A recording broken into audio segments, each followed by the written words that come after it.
Olá, gente. O meu artigo ele é do jornal A Psiquiatria Biológica. O artigo está no volume 3, foi publicado 15 de maio de 2018. O título é Alterações do transcriptoma no transtorno de estresse pós-traumático.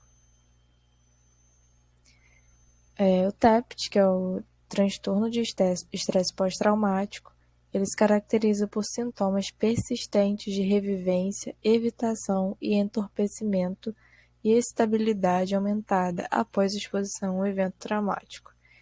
Esse conceito eu peguei de um artigo, a fonte está embaixo.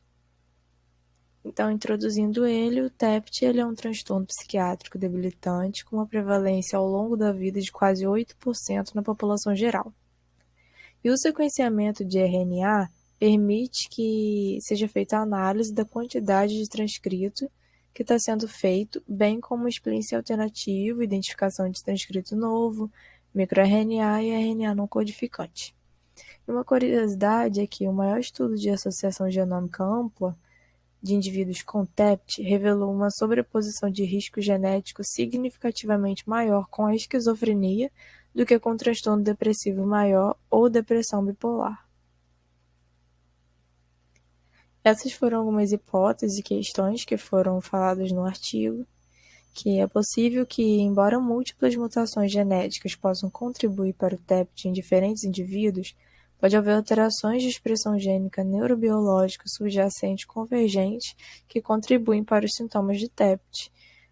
No caso, seria a associação de múltiplas mutações que poderiam contribuir para esses sintomas. E devido à dificuldade de examinar o tecido cerebral humano em pacientes, estudos de expressão gênica no sangue periférico são um substituto necessário. Embora existam limitações óbvias, estudos adicionais de cérebro pós-morte também são necessários.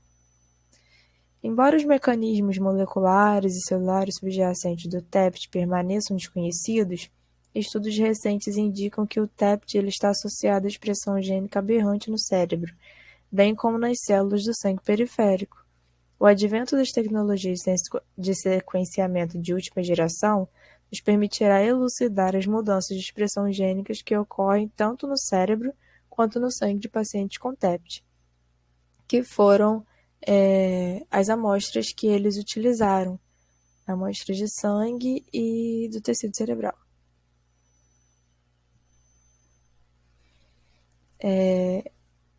Então, eles fizeram uma análise do córtex de forma geral e essas foram as regiões que apresentaram algum tipo de alteração que tem sido implicadas no TEPT. O dorsolateral, anterior singular do córtex, o subgenual, orbitofrontal e a amígdala e o hipocampo. Estudos clínicos e pré-clínicos demonstraram 3 regiões cerebrais principais envolvidas na aprendizagem e modulação do medo, que são essa parte pré-frontal medial do córtex, o hipocampo e a amígdala. A amígdala é uma região do cérebro envolvida na memória do medo, hiperativo em pacientes com TEPT. E estudos de imagem mostraram desregulação tanto do hipocampo quanto do córtex pré-frontal medial em pacientes com TEPT. Essa foi uma tabela que eles fizeram de transcrições de alterações no sangue de pacientes com TEPT e a disfunção da resposta imunológica e sinalização de glicocorticoides, que foram os resultados que eles obtiveram com essa análise que fizeram. Primeiro, eles colocaram na primeira coluna os marcadores que apresentaram alteração. Na segunda, eles colocaram quais indivíduos foram analisados. E aí tem os indivíduos com o TEPT, os sobreviventes do 11 de setembro das Torres Gêmeas, vítimas de trauma, crianças vítimas de abuso do sexo feminino com TEPT, militares expostos ao trauma, pessoas de baixa renda. Na primeira coluna, eles colocaram o IGF, por exemplo, que é um um marcador do crescimento, que está relacionado à atividade de resposta imunológica, assim como outras proteínas que estão relacionadas com a sinalização de glicocorticoides. Na terceira coluna, eles colocaram como eles fizeram essa análise, qual o teste que eles usaram para sequenciamento de RNA, e na última coluna, onde eles encontram isso bibliograficamente. E embaixo tem a legenda, o vocabulário que foi utilizado na tabela. Essa tabela aqui é igual a outra, só que são estudos transcriptômicos de tecido cerebral pós-morte de TEPT e não do sangue. Colocaram as alterações na sinalização de glicocorticoide, sinalização de glutamato e glicocorticoide, a fonte de RNA foi do tecido, né, o tecido que eles utilizaram, a área do córtex que utilizaram, a análise do RNA, que foi a transcrição, com qual método eles usaram, RNA sequenciado, o RT-PCR, e a parte bibliográfica dos achados. Essa tabela, eles mostram a disfunção de alguns marcadores, tanto de aumento quanto de diminuição, né, dos níveis no sangue e na área cerebral. E coletivamente, esses achados eles sugerem que uma predisposição ao desenvolvimento de TEPT ele pode ser atribuída à expressão aberrante da resposta imune inata, que leva à disfunção de glicocorticoides durante o início da doença. Esse esquema aqui mostra a comparação de pacientes em condições normais na primeira coluna, na segunda em condições os suscetíveis ao TEPT e a terceira os que possuem já a doença, o TEPT, a desordem, né? Na primeira coluna a gente tem o GC, que é a glicoproteína, o GR, que é o receptor da glicoproteína, e embaixo é FKBP5, que é a proteína que vai levar esse complexo glicocorticoide e receptor até o núcleo da célula.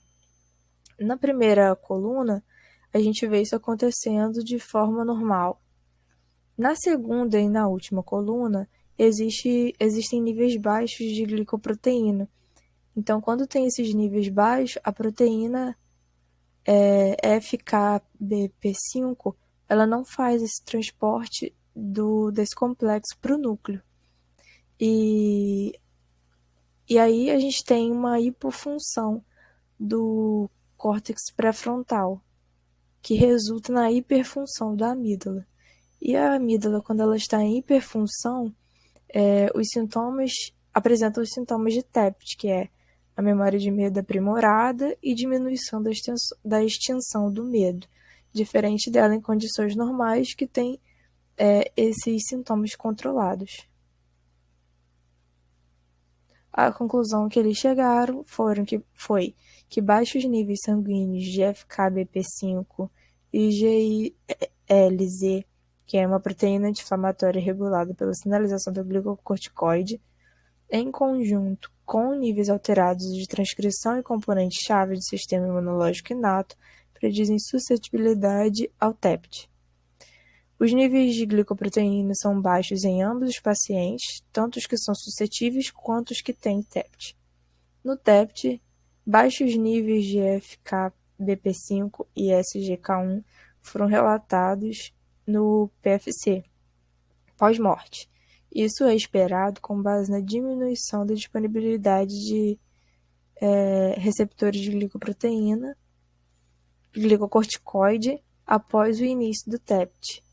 É importante ressaltar que a hipofunção do PFC resulta em hiperfunção da amígdala e contribui para os sintomas de TEPT, incluindo o aumento da ansiedade e memória do medo e diminuição da extensão do medo. Essas foram as referências que eu utilizei.